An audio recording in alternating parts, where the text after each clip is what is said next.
The story of Imane Khelif, this Algerian boxer at the Paris Olympics, I think is a great case study in why we as Christians should be quick to listen, slow to speak, and slow to become angry. Because as the story of her beating the Italian boxer in 46 seconds, and then as that story unfolded that, oh, she's a trans woman, so male to female trans, and then, no, she's actually intersex, no, she's actually neither of those things, it all got very complicated and very murky, and we're going to have a wee look at some of the things that people were saying about her, and then approach those and think about them from a biblical perspective, looking at two passages in particular. So let's pull it up. We have got, first of all, someone who was, I saw this video on Friday. I saw it and I was like, oh flip, this is really awful that this would happen in the Olympics. So like, I'm not exempt from this reactiveness, but let's see what this guy has to say. The insanity going on at this Olympic Games in Paris, France, between the opening ceremonies, all the virtue signaling, it wasn't exactly a surprise that the IOC then allowed men to compete with women in boxing. Boxers who had previously been banned from international activities because they did a DNA test and they found out that they were actually men, these trans athletes, they were allowed to compete in the Olympics for some strange reason. Boxers who failed gender tests at World Championships cleared to compete at the Olympics. Duo from Algeria and Chinese Taipei to box this week. Algerian Imane Khelif accused critics of a big conspiracy. Well, guess what? Now that Algerian Imane Khelif, the one who failed a gender test because guess what? You've got XY chromosomes, which means you're a man. They got in the ring earlier this morning, and we maybe narrowly avoided a disaster because what we have been saying for so long, what is it going to take for you freaks out there that are fine with men getting in the ring, getting in a swimming pool, wherever it may be? Who's Okay, I think that's enough of him. Obviously, I'm a Christian. I think it is wild and crazy that it's even thought of that people who are male go through puberty as males and then later in life transition, or even don't transition, just self-identify as females, that they would be able to compete against females. That is, like, all of the data just shows that that's really silly. It's really dangerous. But the existence and presence of trans athletes who want to compete at a high level, and the question around what it means to be male and female, has then made this conversation really difficult, because it developed from this point to say that, okay, Khelif is not actually trans, perhaps Khelif is intersex. And we'll have a wee look about this DSD, difference in sexual development. Let's have a look and see what they say about this here. Women's boxing has been dominating the headlines this week, with one boxer's name being thrown around a lot, Imane Khelif. There's a lot of controversy surrounding Khelif's gender eligibility, and essentially whether she should be allowed to compete in the women's category. So why is that? Well, it's highly suspected the female boxer has DSD, meaning differences in sexual development. Some people assigned female at birth but born with DSD have often naturally higher testosterone levels than the average cisgender woman. So in the case of female athletes like Khelif, this can give them an advantage when competing against women with lower testosterone levels. But this argument can quickly become tricky. Some people say that it's discriminatory and unfair, that people born with DSD can't help it and shouldn't be excluded from sport. Others argue that the risk to the female athletes they're competing against is too great and could lead to serious injury. This difference in opinion can clearly be seen in Khelif's case. Last year, she was disqualified from the Women's World Championships after failing her gender eligibility test. It's important to note that Khelif does not identify as either transgender or intersex. However, when it came to the Olympics, the International Olympic Committee ruled that Khelif complied with the competition's rules and regulations. So what do you think? Should athletes with DSD be allowed to compete as normal, or should regulations be put in place? Interesting. Okay, so there are, I think, 16 biological, what's the word I'm looking for? Biological anomalies, maybe defects. I don't want to use that as like an offensive term because there are people who are intersex. But 16, we'll call them biological anomalies, where the split between male and female is not as clear cut as biologically it would normally be. And something that the LGBTQI plus community do, which I think is a little sneaky, is that the I, that stands for intersex. So they like draw in intersex into the LGBT plus movement and say, okay, these people are like us. They are like they're one of us. And intersex people, actually, the vast majority of them would not identify as trans. They don't identify with the LGBT plus community in that way, unless they're like, okay, I'm an ally, I'm the A. But the LGBT plus movement draws in the I, and then that leaves us Christians in a kind of a difficult position, because we believe that God made us male and female. Genesis 1:27, in the image of God, he created them, male and female, he created them. That is integral to us, to what it means to be human. But the existence of people who are intersex, who have maybe XXY chromosomes, or whose genetic makeup is a little bit more complicated, I think it's easy to see that as like we gotta deny the existence of that or downplay it because it doesn't fit into our binary. Whereas actually, I think the Bible does give us categories for thinking about these anomalies by saying that we are made in the image of God, but also in the image of Adam. We're fallen, and after the fall, our relationship with our bodies and minds and with God and each other and the world around us, those relationships were broken and marred and damaged. And so one of the ways that presents itself is in genetic anomalies, in the way that we develop as males or the way that we develop as females. So here, let's have a look at what the IOC, International Olympic Committee, said about this, because they very clearly came out and said this is not a case of a trans athlete. So let's hear what they said.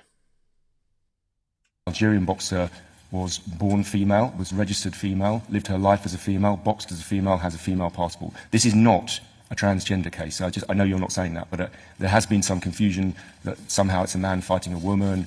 This is just not the case. Scientifically, on that there is consensus. Scientifically, this is not a man fighting a woman, and I think we need to kind of get that. I think the question you have to ask yourself is, are these athletes women? The answer is yes, according to eligibility, according to their passports, according to their history. A test which may have happened overnight was a made-up test, which is new. I don't think we should give that any credence at all. If we start acting on every issue, every allegation that comes up, then we start having the kind of witch hunts that we're having now. But I think if you start working on all suspicion. Okay, I think what he said there was really interesting about how. Let me replay it here. Yes, according to eligibility. Is athletes women? The answer is yes, according to eligibility, according to their passports, according to their history. Okay, the question, and he hit the nail on the head. The question is, are these athletes women? And he says yes, according to eligibility, according to their passports, according to their history. Eligibility is a funny one because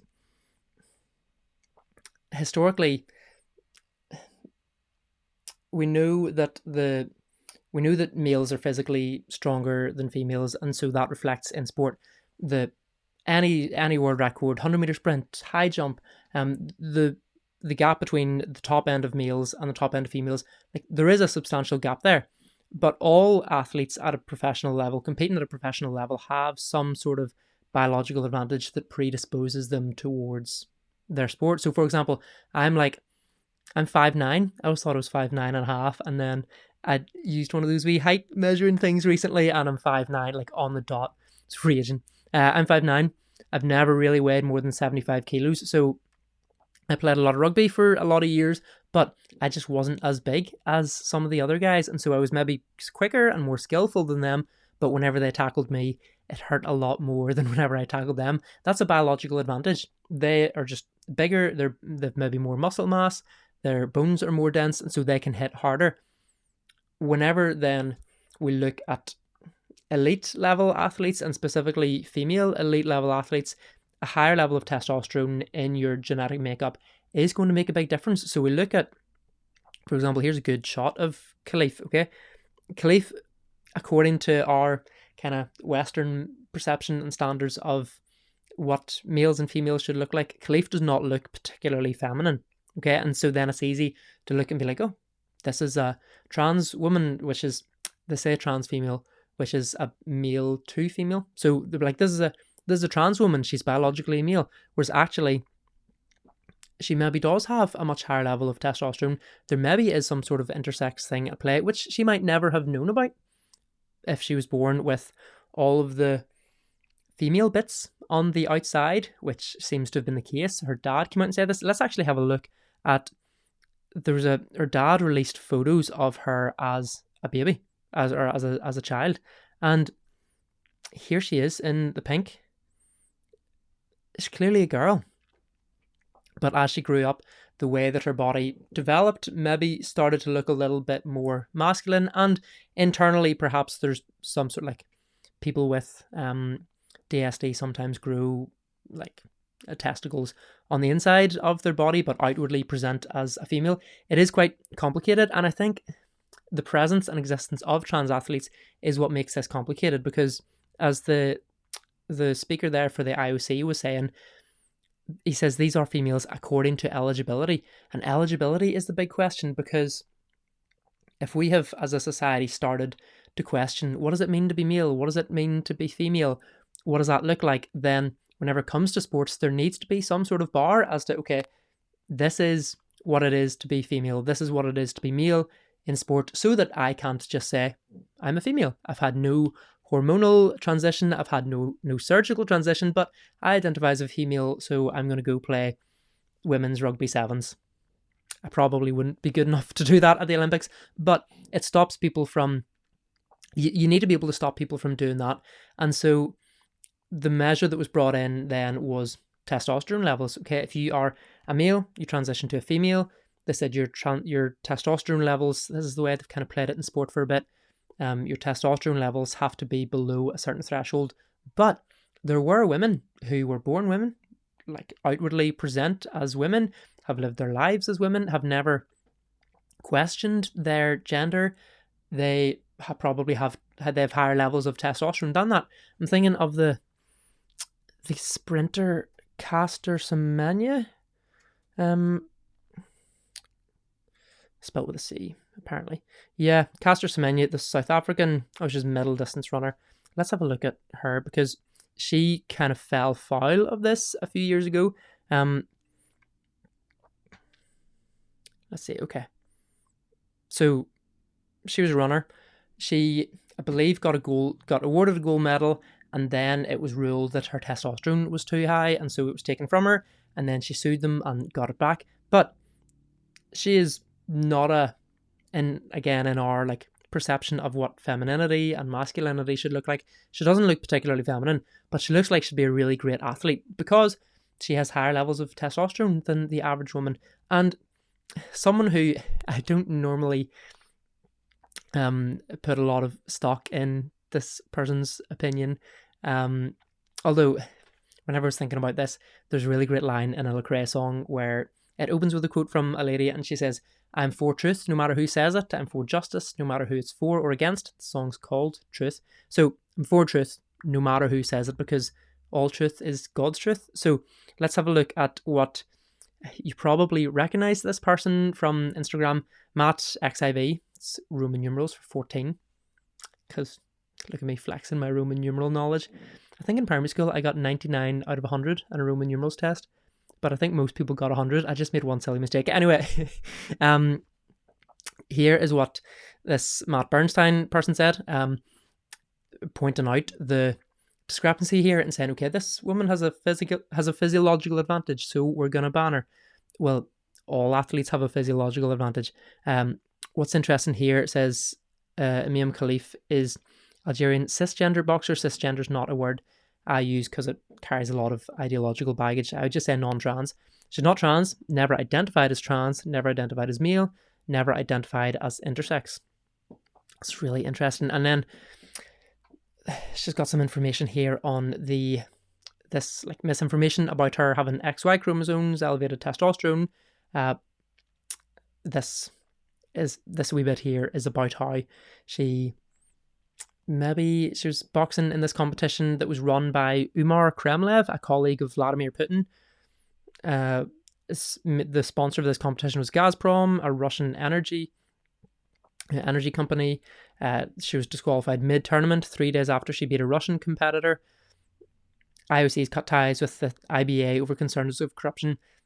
Maybe that's true, maybe it's not. I don't really know. But it seems, I don't know if that's the case, then whenever you say, oh, this person failed the gender test, like what did the gender test entail? What were the reasons for it? It gets really murky. And I think heading over to how we as Christians should think about this and respond to this. I know on Friday night, whenever this story dropped, whenever it was like, oh, trans woman fought a woman and smashed her in 46 seconds. If it broke on Friday night for my time, if it had been on like a Tuesday morning and I hadn't had a whole lot on, I might have made a video about it being like, this is why trans athletes shouldn't compete against women, because yeah. And then as the story developed, I was really glad I didn't. But let's have a look at what the book of Proverbs has to say about this sort of thing. Proverbs is just, if you haven't read Proverbs, you've got to. It's so, so good. This is Proverbs chapter 10, verse 19. We'll have a wee look. It says, when words are many, transgression is not lacking, but whoever restrains his lips is prudent. When words are many, whenever we are very quick to respond to things, whenever we voice our opinion a lot and are very vocal about things, especially whenever we haven't taken the time to reflect and consider and do our research, transgression is not lacking. So the more we speak, the more likely we are to speak in error, the more likely we are to speak unkindly. And this has certainly been the case with Imane Khelif, that, like, imagine going to the Olympics. This is the pinnacle of your career. You've worked super, super hard for a really long time, and then you win this fight. You're thinking, yes, like, I'm on top of the world. I'm the champ. I'm heading towards that gold medal. And then all these rumors start circulating that you're trans, and you're like, I'm not trans. I've never identified as trans. I've never questioned my gender. I just want to box. It would be really hurtful. And she has since come out and said that, like, this level of bullying, it is really hurtful and upsetting. When words are many, transgression is not lacking, but whoever restrains his lips is prudent. It's prudent, wise. You've got throughout Proverbs this contrast of the wise person versus the foolish person, and often the difference and this distinction comes down to the way that they speak, the way that they use their words, whether they speak rashly and in error, or whether they restrain their lips. Certainly, it was good luck that I restrained my lips whenever it came to, like, making a video about that. But my lips were restrained by time, and that was a prudent thing. I'm glad that happened. Let's have another look at another one. Proverbs 19:2. This one. So, desire without knowledge is not good. How much more will hasty feet miss the way? I get the rage and the angst. Not rage. I'm not really one for, like, internet rage and shouting about things, but I get the anger around biological males competing against biological females, because there really is no comparison. Okay, I was playing hockey a couple of weeks ago for, like, a family thing, and I'm not a hockey player. I play once a year for this family do. It's really fun. I kind of wish I'd played more hockey growing up, but it's mixed guys v girls, or no, not guys v girls, guys and girls versus each other. And I'm not a great hockey player, but, like, I play a bit of sport. I'm quite fast. I can run quite far, and so that gave me a bit of an advantage over girls who were there and who do play hockey, or who have played a lot more hockey than me. But just, I'm a guy. I can, like, hold them off whenever they're, like, bumping into me. I can run around them a bit quicker. My biological advantage gave me a bit more of a boost, and so, like, it's just in every level of sport, in any way that you think about it, guys have a huge advantage over girls, and it's so ridiculous and unsafe to put biological males against women and call it a fair test. So the desire to speak against that, I think, is good, because it protects women, but desire without knowledge is not good. If we speak rashly about things that we don't really know about, even if it comes from a good place and we're well intentioned, like with this person here, that guy whose video, he was quite angry about the whole thing. He had a desire, I guess, to protect women and speak against this thing, but desire without knowledge is not good. How much more will hasty feet miss the way? If you rush into things without knowing what you're talking about, then even if you're trying to do a good thing, you're probably going to end up doing a bad thing. And this, like, to bring this back to you, because you're probably not, if you're watching this, I hope you're enjoying it. If you are, then subscribing would be real. If you want to subscribe, that would be really great. Just to see more stuff like this. If you're watching this, you're probably not also making, like, YouTube videos, and you're not putting stuff on Instagram and TikTok, all that sort of stuff. You're just living your life, okay? You're just trying to follow Jesus, and you're thinking, where does this land with me? What's the application for me?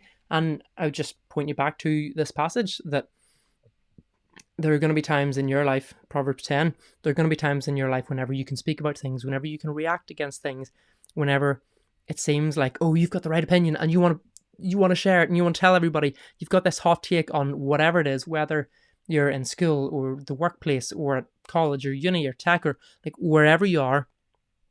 There are going to be times where you can voice your opinion strongly and come in with a hot take, but you just got to be careful, because when words are many, transgression is not lacking, but whoever restrains his lips is prudent. And similarly, there'll be times where, times in my life, I'm a youth worker, there are times where there's like beef between people and I really want to solve it. I want to kind of fix it. And that comes from a good place. Okay, Jesus says, blessed are the peacemakers, they'll inherit the earth.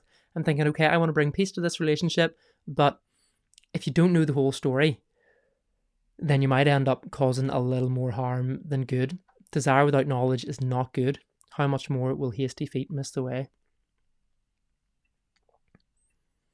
So, look, that's Imane Khelif. Let's not slabber about her. Let's not be mean on the internet and spread false lies and rumours.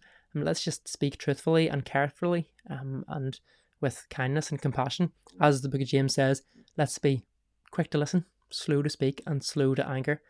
Speaking of anger, people are very angry about the opening ceremony, and I think, like, I found it offensive.